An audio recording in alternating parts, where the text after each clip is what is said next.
Hola, buenas tardes. Me llamo Bárbara Blasco y soy escritora y profesora de escritura creativa. Y en esta segunda clase del aula de literatura de la Universidad de Valencia voy a hablaros del estilo, de eso tan importante en literatura como es el estilo, si no lo es todo. Realmente el estilo es lo primero que nos llega del autor. Entre la obra, entre el lector, entre el escritor y el lector, lo más físico que tenemos es el estilo, ¿no?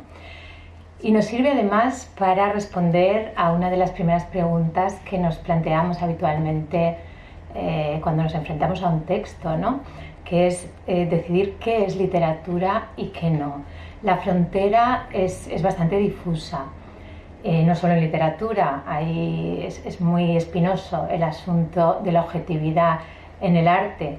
Podemos tener claro, por ejemplo, que un listín telefónico no es literatura, que la lista de la compra no lo es, pero un poema en forma de lista pues puede ser evidentemente literatura. Lo es un texto de alguien sin intención literaria que jamás ha escrito, simplemente junta frases, o incluso un programa de ordenador que pudiera devolvernos mediante unas consignas, pues pudiera devolvernos un cúmulo de palabras. Podríamos llamar a esto literatura. Incluso Bob Dylan, que hace poco, hace ya un par de años, fue agraciado con el Nobel de Literatura, planteó este debate, ¿no? ¿Hasta qué punto era literatura, exactamente literatura, lo que él hace, ¿no? Si le introduce la música, un elemento externo como la música. Pues bien, precisamente el estilo es una de las claves que nos ayudan a delimitar qué es literario y qué no. Y es el estilo, el trabajo con la forma, lo que realmente diferencia las obras literarias del puro entretenimiento. Podemos tener un guión estupendísimo, muy buenos personajes, una buena trama, pero eso no es necesariamente, no significa que tengamos literatura. Si nos fijamos en pintura durante muchos siglos, pues había apenas unos cuantos motivos religiosos, sobre todo, ¿no? Los pintores se dedicaban a eso. Sin embargo, lo que diferenciaba, distinguía a un Miguel Ángel, a un Caravaggio o a un Velázquez es justamente el estilo, la forma. No quiero decir con esto que la trama, que es un poco lo que se contrapone al estilo, el argumento, la estructura sobre la que se asienta la obra, no sea importante. Pero sí que encontramos a muchos escritores que realmente consideran que el estilo está por encima de todo. Nabokov, por ejemplo, decía que la trama es una vulgaridad burguesa. John Banville está en la misma línea y dice que el estilo avanza dando triunfales zancadas, mientras la trama camina detrás, arrastrando los pies. Vilamata se ha quejado siempre de que le torturaban mucho cuando empezó a publicar, ¿no? Porque no seguía la trama decimonónica que muchos ponían en un pedestal absoluto, ¿no? Pero él la consideraba una simpleza, una especie de moda que hizo furor en una época y que había que superar. Por su parte, Kurt Vonnegut decía que realmente hay unas cuantas tramas en toda la historia de la literatura, unas cuantas, no muchas, y que bastaba con incorporar casi al azar una de ellas al libro que estábamos escribiendo y empezar a dedicarnos a lo que realmente era lo verdaderamente importante. ¿Y qué es eso? Pues evidentemente el estilo.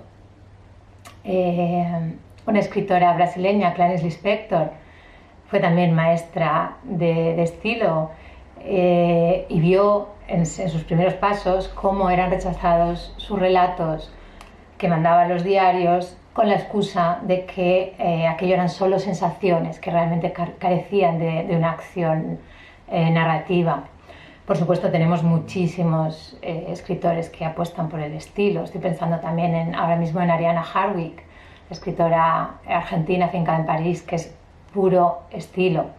Evidentemente no queremos, para elevar el estilo o decir lo importante que es, despreciar la trama.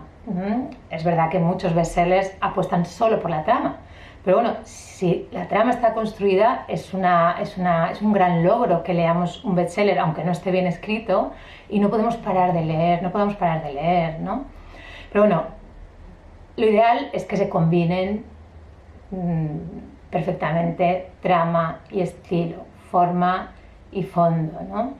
Realmente la literatura es eso, ese diálogo entre la forma y el fondo, entre la trama y el estilo, y que se dé cierto equilibrio. Por eso no es una regla general, pero si usamos un estilo metafórico muy rico en imágenes, muy trabajado, nos pedirá que la trama sea algo muy sencillo. La trama donde se asienta ese estilo que vamos a trabajar sea algo muy sencillo.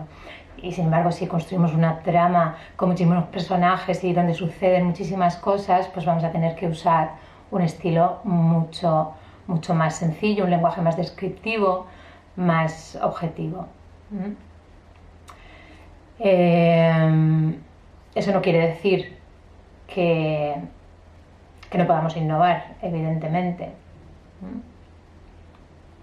Que no podamos ser menos profundos, ni siquiera menos poéticos, solo a través de la acción y del diálogo. Hay incluso muchas novelas negras que consiguen esa sensación, ¿no? de elevación poética y no tienen absolutamente nada de figuras poéticas, ¿no? Por contra, por ejemplo, en Mortal y Rosa, de Umbral, la línea argumental es mínima y, sin embargo, la belleza del lenguaje alcanza altitudes máximas. Están relacionados, evidentemente, trama y estilo. A mí me ha sucedido muchas veces que cuando corrijo mucho un texto, llega un momento que de tanto que lo he repasado, de tanto que lo he leído y lo he corregido, llega un momento que casi ya no atiendo a lo que dice, ya no sé qué me está contando ese texto. Oigo solo una especie de música. Pero en esa música sí que a veces detecto que hay fallos, que hay veces que el ritmo se rompe, que se corta, que algo está fallando. Y curiosamente, muchas veces el fallo proviene del contenido. Entonces, con eso quiero decir que la forma y el contenido, de alguna manera, son indivisibles. El estilo es algo que se adquiere o es algo innato. Pues no lo sé, yo creo que de alguna manera sí que a fuerza de lecturas se adquiere parte del estilo. Uno leyendo se va sensibilizando con el lenguaje, va apreciando giros, formas de decir, va viendo cada vez más cosas a través de las palabras. Pero también es verdad que el estilo es algo que hay que desaprender cuando uno se pone a escribir. Es necesario matar todas esas voces que hemos ido acumulando en la cabeza cuando nos ponemos a escribir para que así, de alguna manera, surja la voz propia. Porque eso es precisamente el estilo, la propia voz en el relato. Artaud decía, yo me destruyo para saber que yo soy yo y no todos esos otros. Pues esto es un poco lo que hay que hacer cuando uno, después de haber leído, se pone a escribir, ¿no? En esto consiste el estilo. De alguna manera es el mundo pasando a través de nosotros. Es lo más personal que tenemos como escritores. Es verdad que puede que ya haya hablado alguien de la muerte del hijo, de los cuernos del casado, de la tristeza que produce el paso del tiempo, pero no lo ha hecho como nosotros, no de nuestra forma particular, con nuestra combinación de palabras única e intransferible. El estilo es lo verdaderamente original que podemos aportar a la literatura. Umbral, en este caso, en este sentido, fue uno de los mayores estilistas que ha tenido la literatura española. En Mortal y Rosa dice lo que es el estilo, ¿no? Dice, y el estilo es la modulación que toma el lenguaje al pasar por nosotros, como la curva que adopta el agua en una jarra. Sobre todo, no hay que echar sombra. Si no se encuentra usted transparente, no escriba. Váyase a la compra, haga recados. El mundo se hace lenguaje en ti, en mí. Bueno, pues Por tanto, el estilo sería la forma que adquiere el mundo al pasar por nosotros. Pero, ¿en qué consiste exactamente? ¿A qué llamamos tener un buen estilo? ¿Qué es esto de escribir bien? De entrada podemos pensar que escribir bien es escribir correctamente. Sin embargo, el prospecto de un medicamento o una noticia sobre el IBEX 35 o las advertencias de la DGT en las carreteras, pues esos paneles que colocan, ¿no? Pueden estar escritos perfectísimamente, con extrema corrección, pero nunca diremos que eso tiene estilo, ¿no? Realmente, para hablar de estilo hay que superar precisamente esa corrección. A esto se referían los formalistas rusos, que hablaban de que para que existiera el arte literario debía darse lo que llamaban la desautomatización del texto. Y es que es precisamente el desvío de las normas lo que caracteriza a un texto literario. Es decir, que las palabras dejen de ser literales y empiecen a decir más cosas de lo que en principio dicen, vayan más allá. Clarice Lispector decía: soy una escritora que tiene miedo de la trampa de las palabras, porque las palabras que digo siempre esconden otras, pero ¿cuáles son? No lo sabía. Escribir es por eso tan peligroso, y quien lo ha intentado lo sabe. Las palabras siempre en un texto literario son simbólicas, así como en la vida, pues podemos decir: deme una barra de pan y nos van a dar una barra de pan. Cuando escribimos, cada palabra es un símbolo y no sabemos bien dónde nos va a llevar. Todo texto literario es un tropo que se hace a partir de la realidad, ¿no? Siempre el lenguaje literario esconde de alguna manera un iceberg bajo esa punta que asoma. Por eso la metáfora es la unidad básica. Ser capaces de hacer buenas metáforas, no solo con una frase, sino que el texto en sí, lo que llamamos la metáfora situacional, ¿no? Que funcione como una metáfora de ese mundo que queremos crear, pues es importante.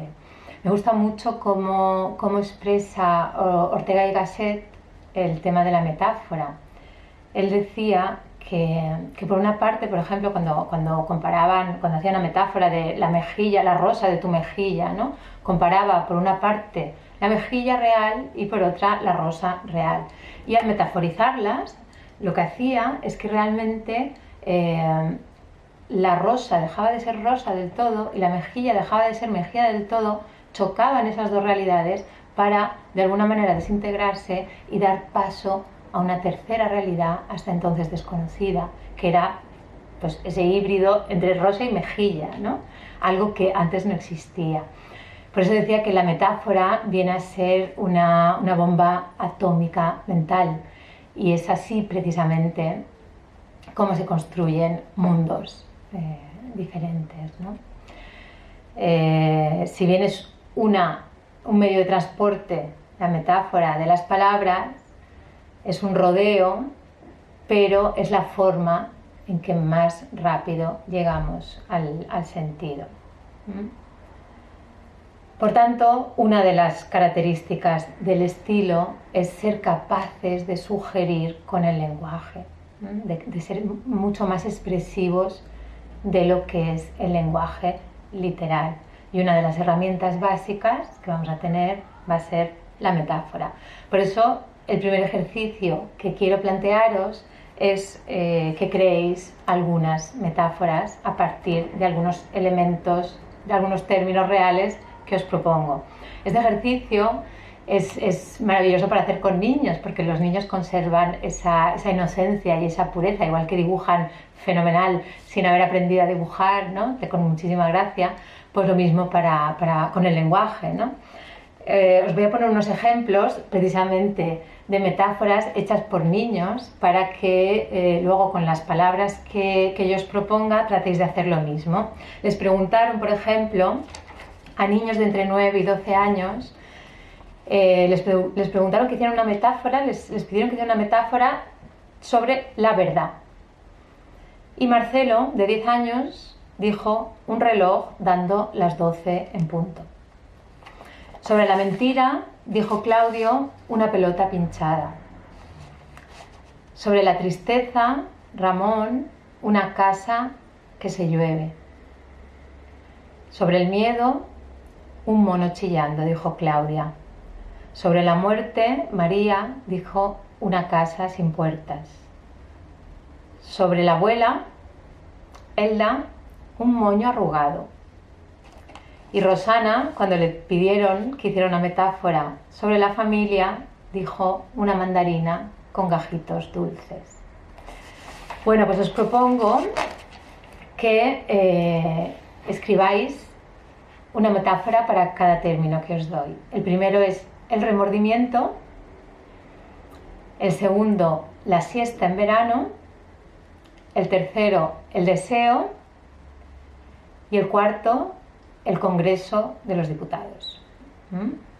Se trata de compararlas con algo que no tiene absolutamente nada que ver, en principio, con el término, pero que en el fondo sí que tiene una relación que nos puede hacer de una forma directa llegar a tener la sensación de esa palabra. Lo podéis mandar, os doy mi correo, luego lo repetiré, a mi mail, que es barblasco@gmail.com. De Bárbara Blasco, barblasco@gmail.com. Pues espero vuestras propuestas. Bueno, hemos dicho que en el estilo la corrección no es escribir bien, ¿no? No basta con ser correctos para poder decir que tenemos un buen estilo, para poder decir que escribimos bien. Pero sí que es verdad que es necesario escribir bien para poder ir más allá. Lo mismo que decimos que evidentemente no se puede hacer arte abstracto sin saber siquiera dibujar. No podemos forzar de alguna manera las leyes, el lenguaje, sin conocer bien sus leyes, sin manejarlas. No podemos hacer una revolución, que es lo que realmente implica el estilo y escribir, sin estar oprimidos por ellas, sin sentirnos oprimidos por esas, por esa faja del lenguaje. Entonces sí que tenemos que ser, lo primero, correctísimos, conocer bien el lenguaje. Y en eso pues tenemos un poco que estar al tanto, porque nos bombardean con millones de incorrecciones, ¿no? Voy a repasar solo algunas de las que nos encontramos habitualmente en periódicos, en la calle, en el lenguaje político, en Facebook. El queísmo, por ejemplo. Es decir, estoy seguro que, me extrañas, soy consciente que hay que cambiar. Esto está mal dicho, ¿no? Es un poco una reacción al dequeísmo, que ya lo tenemos más bien superado, pero ha dejado esta plaga que es aún peor, ¿no? Que es que cortamos el de.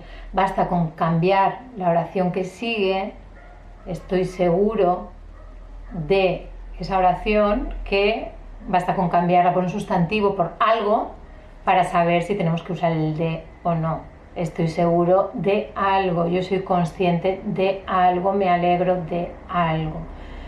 Otro de los errores que más aprecio, que más me encuentro, es el de los pronombres no acentuados, los relativos no acentuados, ¿no? El qué, el cómo, el cuánto, cuándo acentuarlos y cuándo no. A veces no es fácil, porque la regla dice que tienen que tener implícita una exclamación o una interrogación, pero precisamente por la musicalidad, por la acentuación, si incidimos en la palabra, enseguida vamos a ver que lleva acento. Entonces, si tenemos dudas, leámosla en voz alta. Otro de los errores, pues podríamos nombrar muchos, ¿no? Pero por nombrar los más comunes, la coma, lo que llamamos la coma criminal entre el sujeto y el verbo. Entre el sujeto y el verbo nunca va coma, por largo que sea el sujeto. Es verdad que si hay un ¿cómo se dice? Ahora no me acuerdo. Un apósito, una postilla, ¿no? El niño que nunca había salido de su casa hasta entonces, pues abrió la puerta, ¿no? Eso sí que iría entre dos comas.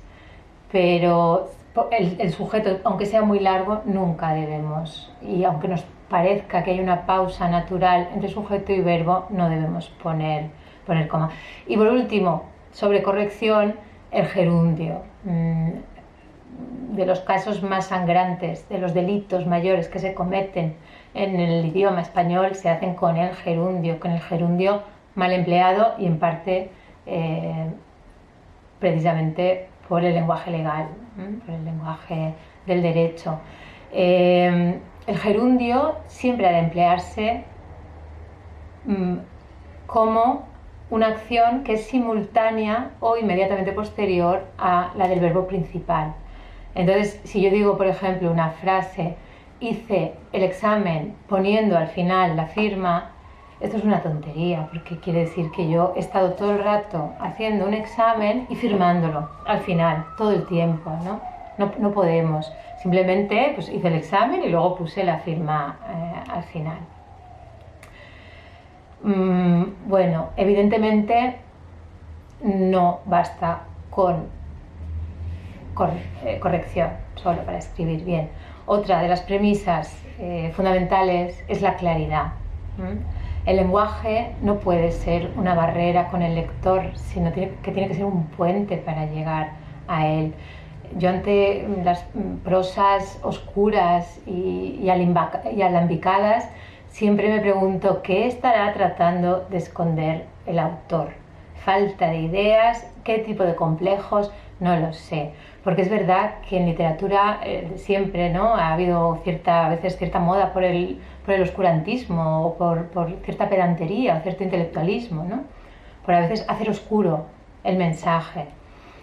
Yo creo que la claridad y la naturalidad cuestan muchísimo trabajo de conseguir, pero son muy necesarias para el estilo, ¿no? Cuantos menos tropiezos nos encontremos a la hora de entender la idea, que esto no es incompatible con la belleza o con ser poco explícitos, no tiene que ver con eso, pero sí que es verdad que cuanto más clara sea la forma, yo creo que es mejor. Julio Camba, el periodista que escribía fenomenalmente bien, le decía a su editor: perdona, que no he podido, discúlpame que este artículo sea tan largo, pero es que no me ha dado tiempo de corregirlo más, ¿no? Borges sería un poco el exponente de lo que estoy diciendo, de cómo con un lenguaje tremendamente culto y tremendamente trabajado, pero a la vez claro y cristalino, a la vez contiene ideas que son como misterios, ¿no?, insondables e irresolubles, pero no en la forma. La forma es accesible, la forma es clara y el contenido nos va a dejar pensando y podemos seguir pensando. Se ha muerto y podemos seguir pensando en las ideas de esos textos, ¿no? Otra de las características fundamentales, yo creo, en cualquier buen estilo sería la originalidad. La escritora argentina Mariana Enríquez describe la adolescencia, dice: a esa edad suena la música en la cabeza todo el tiempo, como si transmitiera una radio en la nuca, bajo el cráneo. Esa música un día empieza a bajar de volumen o sencillamente se detiene. Cuando eso pasa, uno deja de ser adolescente.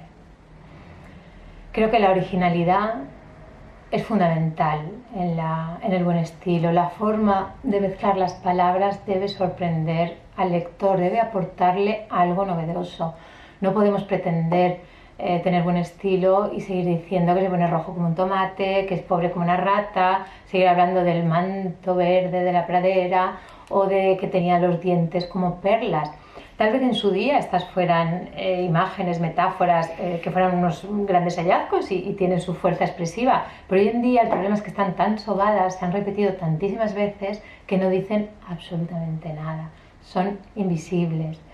El estilo de crear imágenes propias y únicas que de alguna manera conecten con el fondo de uno mismo. En eso consiste precisamente la originalidad, en huir del cliché, del estereotipo, que por otra parte es lo primero que nos acude a la mente. Se trata, una vez que conocemos las reglas, de romper esas reglas. El escritor Alberto Olmos ponía un ejemplo en un artículo que escribió sobre, a partir de una frase muy sencilla, todo lo que hace o lo que piensa un escritor. Decía él que, bueno, que en la escuela nos enseñan que la norma en los adjetivos es que se separan mediante una coma y el último de la lista pues con la conjunción y. Esto es lo que sabemos todos. Y entonces tenemos una frase correctamente dicha que sería: la ciudad era grande, sucia y ruidosa. Es una frase que informa, pero el escritor piensa: ¿y si quito? ¿Y si cambio algo? Y dice: la ciudad era grande y sucia, ruidosa. En este caso, ha sido suficiente con cambiar la Y de sitio para que la ciudad de pronto se haga muchísimo más ruidosa. La ciudad era grande, sucia y ruidosa. Era grande y sucia, perdón, ruidosa. Se queda como ese ruido, ¿no?, colgando de las palabras, ¿no? Y por otra parte también, al poner grande y sucia, ¿no?, es como si nos lo propusiera como sinónimos, ¿no? Como si diera por hecho que todas las ciudades son grandes y sucias.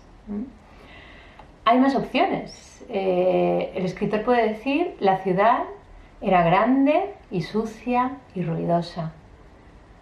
En este sentido, de pronto nos aparece un personaje que está muchísimo más hasta las narices de esta ciudad. Empezamos a odiar. Solo ha cambiado eso, un y más, y sin embargo odiamos un poco más esta ciudad que era grande y sucia y ruidosa. Nos pesa muchísimo más, hay un hartazgo que no habíamos descubierto antes. Hay más opciones. La ciudad era grande, sucia, ruidosa. Aquí hay una pequeña carga no sé si decir, de nostalgia o de aceptación o de cierta derrota que no había antes, ¿no? Es un no poder ya más de la ciudad. Bueno, esto lo hemos hecho solo cambiando una coma y una Y. Quiero decir, en una novela que tenemos 50.000 palabras, pues las combinaciones, las posibilidades se vuelven realmente infinitas. Otra de las características del buen estilo sería el rigor, la precisión.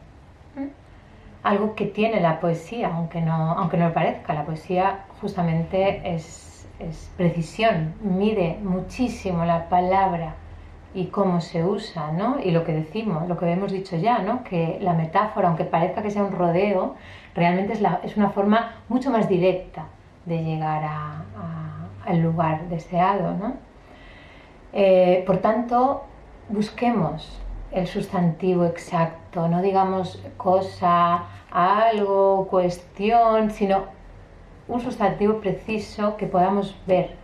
La economía es una de las pocas reglas realmente que se dan en lo literario y que funcionan. Si lo puedes decir con menos, dilo con menos. En ese sentido, evitaremos las perífrasis. Se notaba que había estado cambiando en los últimos años. Es una frase pesada. Sin embargo, si decimos cambiaba, en los últimos tiempos cambiaba. Nos mete ya directamente en el texto, ¿no? Debemos evitar, en ese sentido, las redundancias. ¿Cuántas veces oímos expresiones absurdas precisamente por redundantes, pero no les prestamos atención? Asomarse al exterior es una redundancia. Todo el que se asoma lo hace fuera, ¿no? O estar aterido de frío, no se puede estar aterido de calor. O ha sido un falso pretexto. No hay pretexto verdadero, todos son falsos. Eso es la base fundamental. Si es base, es fundamental. Evitemos, por tanto, las palabras huecas, las palabras vacías, las coletillas. De alguna manera, bien es verdad que todo esto, todo lo que podamos quitar y el texto se sostenga, solo va a hacer que gane en profundidad y en sugerencia. Debemos, por tanto, ser precisos con el lenguaje, no emplear sinónimos, palabras, por ejemplo, que tienen matices distintos. A menudo se dice, en vez de ocupar un cargo, o como sinónimo se propone, detentó un cargo, ostentó un cargo. Debemos tener cuidado porque realmente detentar es ocupar el cargo, sí, pero con un matiz de algo de legitimidad, ¿no? Que se ha usurpado de forma ilegítima. Ostentar, pues es que se hace con ostentación, ¿no? Y cierto boato. Entonces tenemos que procurar no empobrecer el lenguaje rebajándole de matices, ¿no? Rebajándolo de matices, quitándoselos. La adjetivación es uno de los lugares donde se ve realmente mucho en la narración, en la narrativa, cómo manejamos el estilo. Umbral, en Mortal y Rosa, habla de la blancura absorta de la tarde. Le dice al hijo que va a morir, le dice: tú que eres todavía del reino fresco de las cosas, te internas ahora sin saberlo en el reino sombrío de las palabras, de los signos. Decía Vicente Huidobro que el adjetivo cuando no da vida mata, y es verdad, es preferible usar los adjetivos, el adjetivo justo, con medida, que enterrar un sustantivo en 3 adjetivos, aunque sean muy buenos los 3, pero de alguna forma se anulan, o incluso tratar de suplir que hemos elegido un sustantivo débil y tenemos que reforzarlo mediante muchos adjetivos, ¿no? Uno de los trucos que usaba, porque al final todos usamos trucos, ¿no? Y vamos copiando de escritores, de cosas que hicieron otros escritores al leerlos, ¿no? La literatura es un continuum. Lorca lo que hacía muchas veces era cambiar de lugar el adjetivo y que apareciera en un lugar que no era el esperado. Así, por ejemplo, hablaba del débil trino amarillo del canario. Evidentemente es el canario el que es amarillo, pero tenía muchísima más fuerza expresiva al hacer que fuera el trino el que fuera amarillo. Esto lo hacía también muchísimo Borges. En ficciones, por ejemplo, hay un personaje que se llama Treviranus y en un momento dado dice: no hay que buscar 3 pies al gato, dijo Treviranus, blandiendo un imperioso cigarro. Evidentemente el cigarro no es imperioso, ¿no? Es el último adjetivo que se nos ocurriría de entrada, ¿no? Para definir a un cigarro. Pero sin embargo, asociando al cigarro ese adjetivo imperioso, lo hacemos con el personaje, ¿no? Y lo hace de una forma mucho más creativa. También decía: en las horas desiertas de la noche aún pudo caminar por las calles. Lo mismo, ¿no? Las horas son las desiertas, no son las calles, pero tiene mucha más fuerza expresiva hablar de que las horas son desiertas. Otro de los trucos que utilizaba Borges era el oxímoron, es decir, usar un adjetivo que de alguna manera contradijera al sustantivo.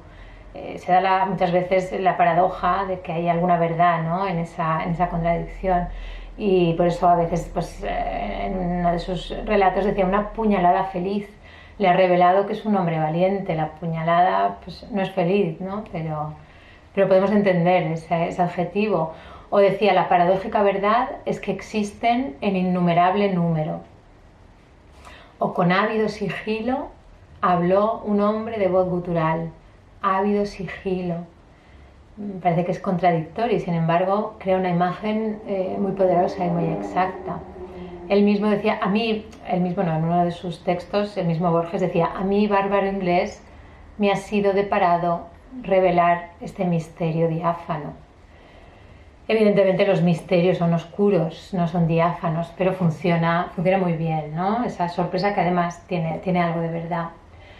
Pero bueno, el estilo, si es algo, finalmente es sobre todo ritmo.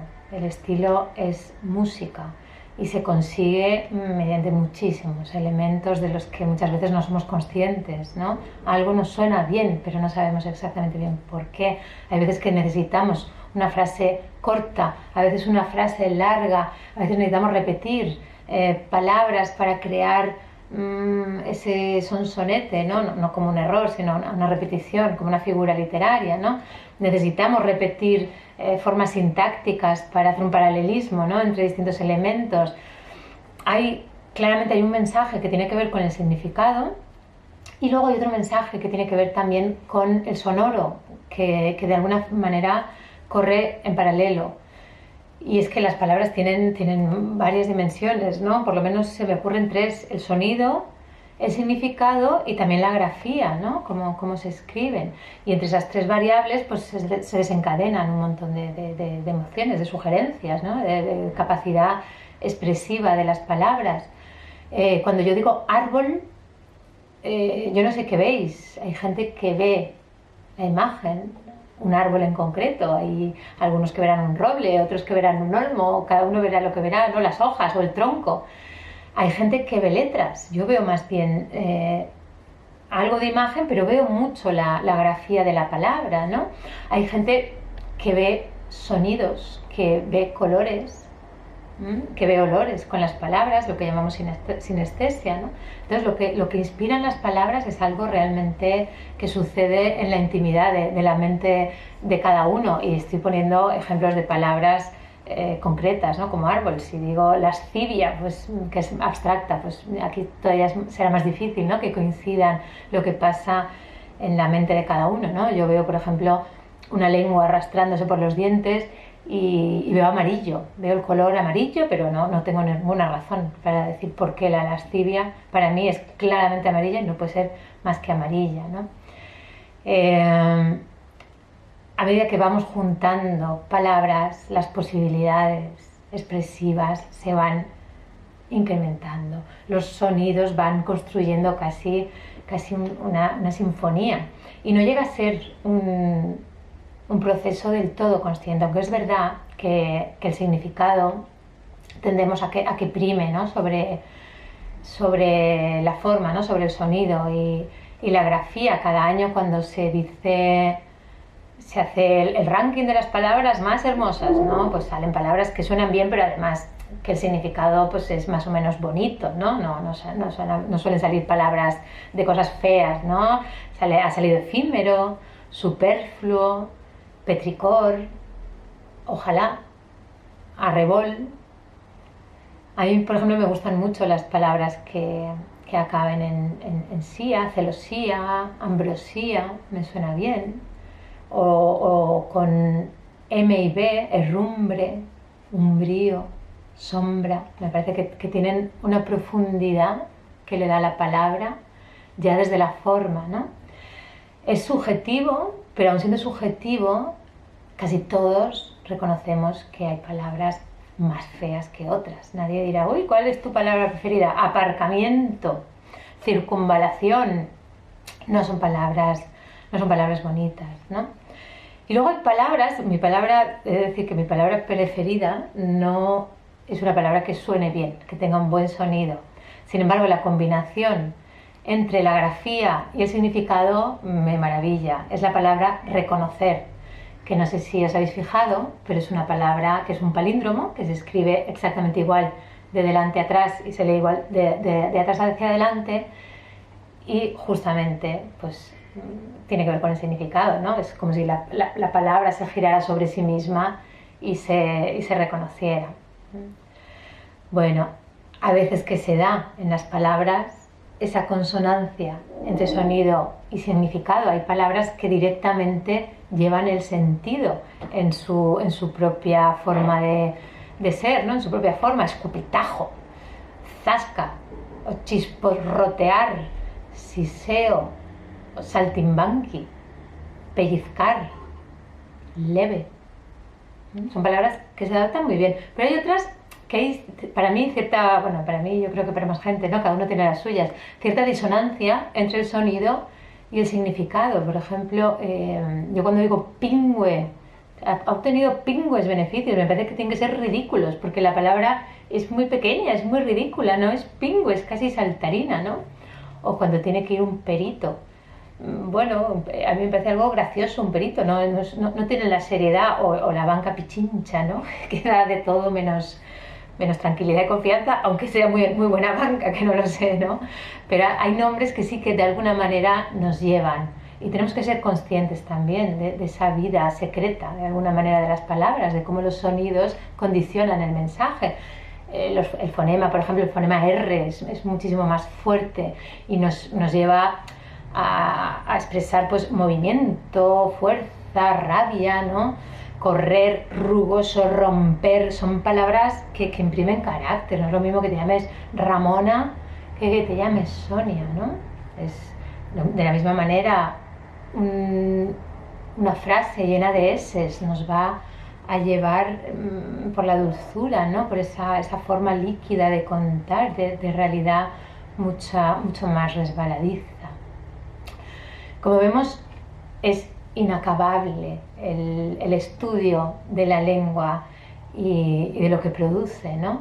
Se dan tantas variables, hay tantas combinaciones que las posibilidades se multiplican, por eso es único el estilo, por eso no tenemos que tratar de reproducir, escribir a la manera de ¿cómo escribiría yo si me pusiera a escribir? No, ¿cómo voy a escribir yo? Hay que intentar rescatar, ¿no? las palabras propias. Por eso, para acabar, quiero proponeros un ejercicio que se centre sobre todo en el estilo. Para que lo mandéis al mismo correo, barblasco@gmail.com, con Bs, de Bárbara Blasco. Y es un ejercicio muy sencillo que consiste simplemente en que describáis, pero con mucho estilo, eso sí, cuidando mucho el lenguaje, alguna parte de vuestro cuerpo. De vuestra cara, vuestro cabello, vuestros ojos, vuestra nariz, lo que queráis, vuestros pies, lo que os dé la gana, pero que lo describáis con estilo. Y os voy a leer algunos ejemplos para que os inspiren. Son justamente de Umbral, de Mortal y Rosa. Como habla por una parte del cabello y por otra de sus manos. Y hace arte con eso. Dice, se pierde lo rubio del pelo como se pierde lo rubio del alma, el estofado de oro con que nos decoró la vida en un principio. El pelo duda hasta quedar en un castaño mediocre. A los ojos todo marrón corriente, que es el color de los que no vamos a llegar nunca a nada. Era mi pelo rubio trigal por donde pasaban palomas femeninas como manos, vientos de primavera, ráfagas y hoy solo pasan peines tristes y el rastrillado de las ideas que un día me alborotó la cabellera de metáforas y que hoy me va dejando la cabeza como un campo sembrado, roturado, hasta que vuelva a ser un jardín salvaje. Porque uno empieza queriéndose hacer un peinado ideológico y reprochable y se tarda en llegar al saludable abandono de la peluquería y la jardinería. Con un jardín salvaje es como más libre se va por la vida.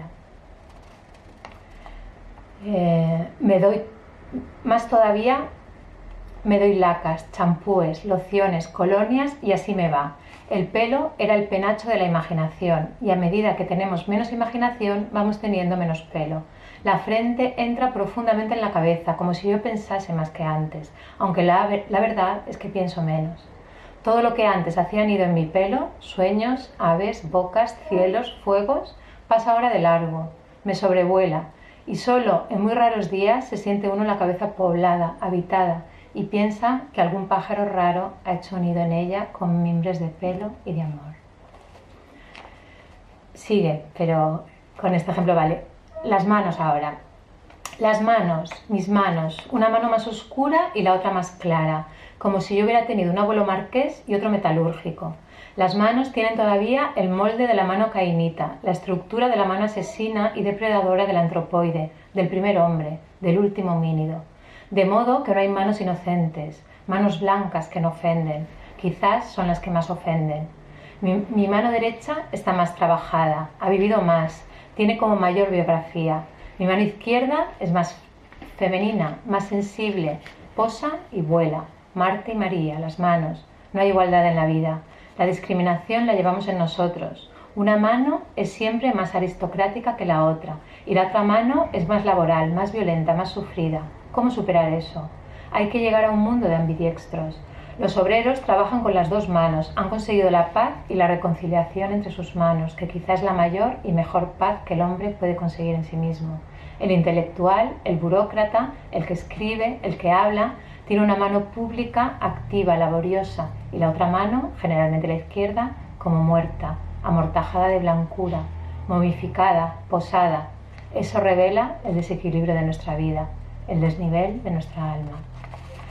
Bueno, pues esa es un poco la idea, que juguéis con las palabras, que disfrutéis como, me atrevería a decir como niños, con el estilo para tratar de conseguir sorprenderos.